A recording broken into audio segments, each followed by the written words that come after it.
De cuando los hombres son los civilizados y las mujeres no, y sobre todo cuando las mujeres y muchos hombres también se niegan a reconocerlo.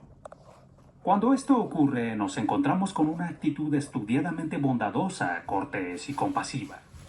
Se considera, como dicen los abogados, que las mujeres son miembros de pleno derecho del círculo masculino. El hecho sin importancia en sí de que ahora fuman y beban como los hombres aparece ante la gente sencilla como una prueba de que realmente lo son. Ninguna fiesta les está vedada. Donde los hombres se junten también las mujeres tienen que ir. Los hombres han aprendido a vivir entre ideas. Saben lo que es una discusión, una argumentación, una explicación. Y una mujer que solo ha recibido enseñanza escolar y que después del matrimonio ha dado de lado a cualquier barniz de cultura que hubiera podido recibir, cuyas lecturas consisten en revistas femeninas y cuya conversación general es casi toda narrativa, realmente no puede ingresar en dicho círculo. Puede estar allí, en la misma habitación, local y físicamente presente. ¿Y eso qué? Si los hombres son insensibles, ella se sienta aburrida y silenciosa, dejando correr una conversación que no le dice nada. Si ellos son más corteses, tratarán por supuesto de hacerla participar. Se le explican las cosas. Los hombres tratarán de elevar las inoportunas y desatinadas observaciones de ella, dándoles algún sentido. Pero pronto los esfuerzos fracasan. Y debido a las buenas maneras, lo que podría haber sido una verdadera discusión es deliberadamente diluido y termina en chismes, anécdotas y chistes. La presencia de ella ha destruido justamente a aquello que venía a combatir. Realmente nunca debió entrar en el círculo, porque el círculo deja de ser tal cuando ella entra en él, como el horizonte deja de ser horizonte cuando uno llega a él. Por haber aprendido a beber y a fumar y quizá a contar historias escabrosas, no ha logrado a este respecto acercarse a los hombres ni un ápice más que su abuela. Pero su abuela era mucho más feliz y más realista. Se quedaba en casa hablando con otras mujeres de cosas verdaderamente femeninas y tal vez haciéndolo con verdadera gracia, con criterio y hasta con ingenio. Ella misma sería capaz de hacerlo ahora. Puede que sea tan inteligente como los hombres a quienes malogró la velada, o incluso más inteligente, pero en realidad no le interesan las mismas cosas ni domina los mismos métodos. Todos parecemos tontos cuando simulamos interés por cosas que no nos importan nada. La presencia de tales mujeres, que son miles, ayuda a explicar el descrédito moderno de la amistad. Con frecuencia ellas acaban siendo vencedoras absolutas. Destierran el compañerismo masculino y como consecuencia la amistad masculina de barrios enteros. Desde el único mundo que conocen, un inacabable pataleo frívolo destruye el intercambio de ideas. Todos los hombres que encuentran se ponen a hablar como mujeres cuando hay mujeres delante. Esta victoria sobre la amistad es con frecuencia inconsciente. Existe, sin embargo, un tipo de mujer más combativa que incluso lo planea. Oí a una decir, no dejes nunca que dos hombres se sienten juntos porque se pondrán a hablar sobre algún tema y entonces se acabará la diversión. Su postura no podía quedar expresada con mayor exactitud. Soltar por descontado y cuanto más mejor, incesantes cataratas de voces humanas, pero por favor, un tema no. La conversación no tiene que recaer sobre nada. Esta alegre dama, vital, atenta, encantadora, insoportable e inaguantable, solo buscaba diversión cada tarde, procurando que la reunión resultara. Pero la guerra consciente contra la amistad puede librarse en un plano más profundo. Hay mujeres que miran la amistad con odio, con envidia, con miedo, como un enemigo del eros y más aún quizá del afecto. Una mujer así se vale de 1000 artimañas para destruir las amistades de su marido. Se peleará ella misma con los amigos de él, o mejor aún con las mujeres de estos. Se burlará, se opondrá, mentirá. No se dará cuenta de que ese marido al que logra aislar de sus iguales pierde su dignidad. Ella le ha castrado. Terminará por avergonzarse de él. O bien llegará a no poder controlar la parte de la vida de él que transcurre en lugares donde ella no puede vigilarlo. Le surgirán a él nuevas amistades, pero esta vez las mantendrá secretas. Y ella se podrá llamar muy afortunada, más afortunada de lo que se merece si no se producen luego otros secretos. Todas estas mujeres son, por supuesto, estúpidas.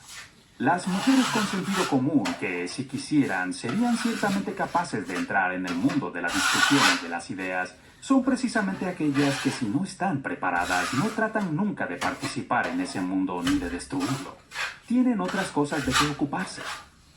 En una reunión de hombres y mujeres se instalan en un extremo de la sala a charlar de sus cosas con otras mujeres. Para eso no nos necesitan, así como nosotros no las necesitamos a ellas. Solo el deseo de la gente que la hay en cada sexo es la que desea estar colgada del otro incesantemente. Vivamos y dejemos vivir. Ellas se ríen mucho de nosotros. Así es como tiene que ser.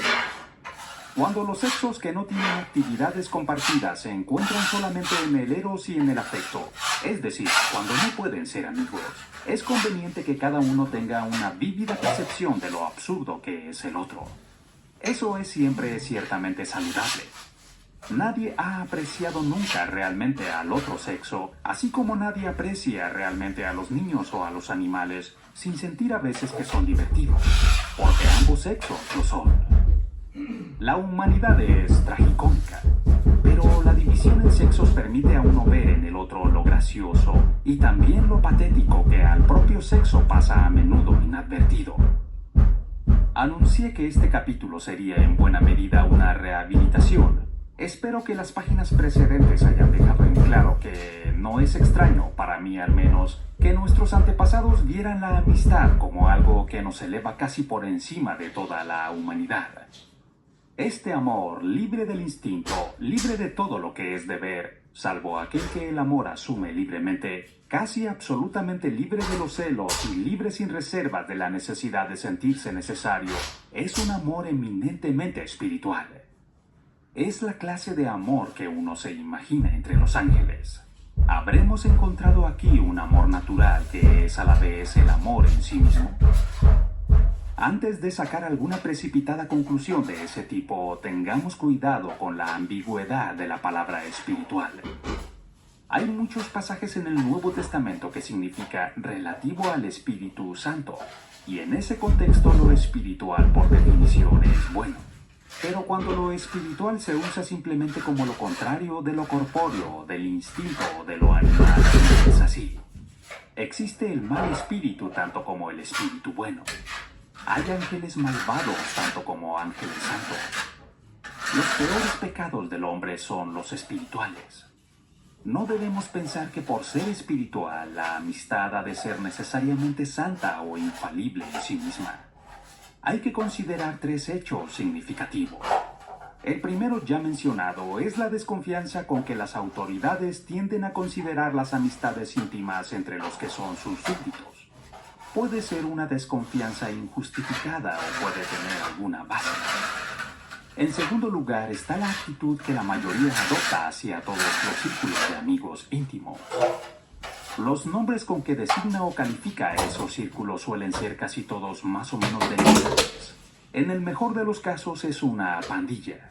Será una suerte que no lo designe como una coterie, o una camarilla, o un pequeño senado, o una sociedad de bombos mutuos. Quienes en su propia vida no conocen más que el afecto, el compañerismo y el eros, sospechan que los amigos son unos pedantes engreídos que se creen demasiado buenos para los demás. Esta, por supuesto, es la voz de la envidia. Pero la envidia siempre presenta la acusación más verdadera, o la que más se acerca a la verdad de todas las que cabe imaginar. Es la que más duele. Esta acusación, por lo tanto, tiene que ser tomada en consideración. Finalmente, debemos advertir que la amistad es muy raras veces la imagen bajo la que las Sagradas Escrituras representan al amor entre Dios y el hombre. No se prescinde de ella enteramente. Pero mucho más a menudo, al buscar un símbolo del amor supremo, las Escrituras no tienen en cuenta que casi parece una relación angélica, y sondean la profundidad de lo que es más natural e instintivo. El afecto se toma como imagen cuando se quiere representar a Dios como nuestro Padre. Eros, cuando Cristo se representa como el esposo de la Iglesia. Comencemos por las suspicacias de quienes detentan la autoridad. Me parece que hay base para esas suspicacias y que el examen de esa base saca a la luz algo importante. La amistad, lo he dicho ya, nace en el momento en que el hombre le dice al otro, ¿cómo? ¿Tú también? Creía que nadie más que yo. Pero los gustos, la perspectiva o el punto de vista comunes que así se descubren no siempre tienen por qué ser algo hermoso. A partir de ese momento pueden surgir, sí, el arte o la filosofía o el adelanto en la religión o en el comportamiento moral. Pero ¿por qué no también la tortura, el canibalismo o los sacrificios humanos? Con seguridad la mayoría de nosotros ha experimentado en su juventud el carácter ambivalente de esos momentos. Fue maravilloso cuando por primera vez nos encontramos con alguien que admiraba a nuestro poeta favorito. Lo que antes apenas se había entrevisto adquiría ahora una forma definida. Lo que antes casi nos avergonzaba ahora lo podíamos admitir libremente. Pero no menos delicioso fue cuando nos encontramos por primera vez con alguien que compartía con nosotros una secreta perversidad. También esto se hizo más palpable y explícito. También de esto dejamos de avergonzarnos. Aún ahora, a cualquier edad, todos conocemos el peligroso encanto de un odio o de un agravio compartidos. Resulta difícil no saludar como amigo al único que con nosotros veía realmente los defectos del vicerrector en la universidad. Solo entre compañeros hostiles sostengo tímidamente ciertas opiniones y puntos de vista, medio avergonzado de confesarlos y casi dudando de si después de todo son correctos o no. Pero al encontrarme de nuevo entre mis amigos en media hora, en 10 minutos, estas mismas opiniones y puntos de vista vuelven a ser indiscutibles. El criterio de este pequeño círculo mientras estoy en él supera el de 1000 personas ajenas a él. A medida que la amistad se fortalece, este efecto se producirá aún cuando mis amigos estén lejos. Pues todos queremos ser juzgados por nuestros iguales, por los hombres que son nuestros predilectos. Solo ellos conocen realmente nuestro pensamiento y solo ellos lo saben juzgar de acuerdo con las normas que admitimos plenamente. Son sus elogios lo que de verdad ambicionamos y su crítica lo que de verdad tememos. Las pequeñas comunidades de los primeros cristianos sobrevivieron porque les interesaba exclusivamente el amor de los hermanos y hacían oídos sordos a la opinión de la sociedad pagana que les rodeaba.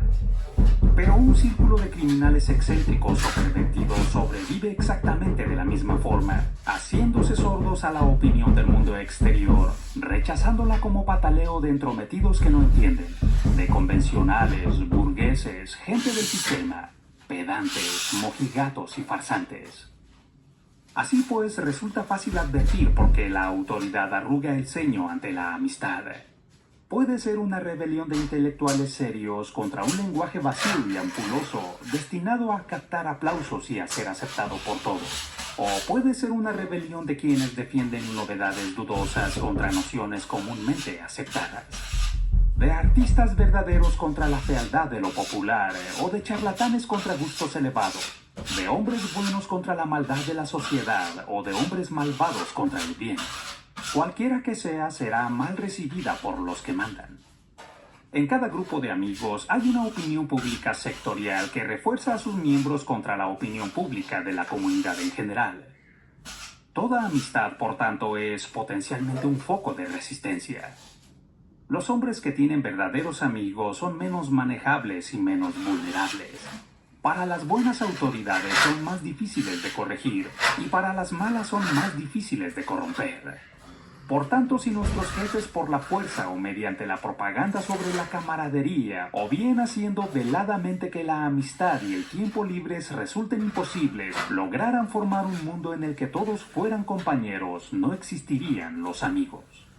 Habrían suprimido así algunos riesgos, pero también nos habrían quitado lo que constituye la más sólida defensa contra la total esclavitud. Los peligros son plenamente reales. La amistad como la veían los antiguos puede ser una escuela de virtud, pero también ellos no lo vieron una escuela de vicio. La amistad es ambivalente, hace mejores a los hombres buenos y peores a los malos. Analizar este punto sería una pérdida de tiempo. Lo que nos interesa no es explayarnos sobre la maldad de las malas amistades, sino tomar conciencia del posible peligro que encierran las buenas.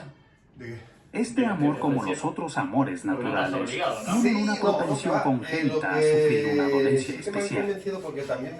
Es evidente que el elemento de separación, de indiferencia o de sordera, por lo menos en algunos aspectos frente a las voces del mundo exterior, es común a todas las amistades, sean buenas o malas o simplemente inocuas. Aún así, la base común de la amistad es tan trascendente como coleccionar sellos.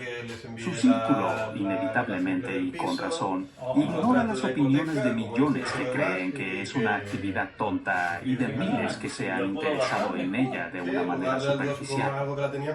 Los fundadores de la meteorología, inevitablemente y con razón también, ignoraron los juicios de millones que atribuían las tormentas a la brujería. En esto no hay ofensa. Y como sé que para un círculo de jugadores de golf, o de matemáticas, o de automovilistas, yo sería un extraño, reclamo igual derecho a considerarlos a ellos extraños al mío. Las personas que se aburren estando juntas deberían verse raras veces. Quienes se interesan el uno por el otro deberían verse a menudo. El peligro de las buenas amistades consiste en que esta indiferencia o sordera parcial respecto a la opinión exterior, aunque necesaria y justificada, puede conducir a una indiferencia o sordera voluntaria. Los ejemplos más espectaculares de esto pueden verse no en un círculo de amigos, sino en una clase teocrática o aristocrática. Sabemos lo que los sacerdotes de la época de nuestro Señor pensaban sobre la gente corriente. Los caballeros de las crónicas de Forza no tenían ni simpatía ni misericordia por los forasteros, los rústicos o labriegos. Pero esta lamentable indiferencia se entremezclaba estrechamente con una buena cualidad. Existía verdaderamente entre ellos un elevado código de valor, de generosidad, de cortesía y honor.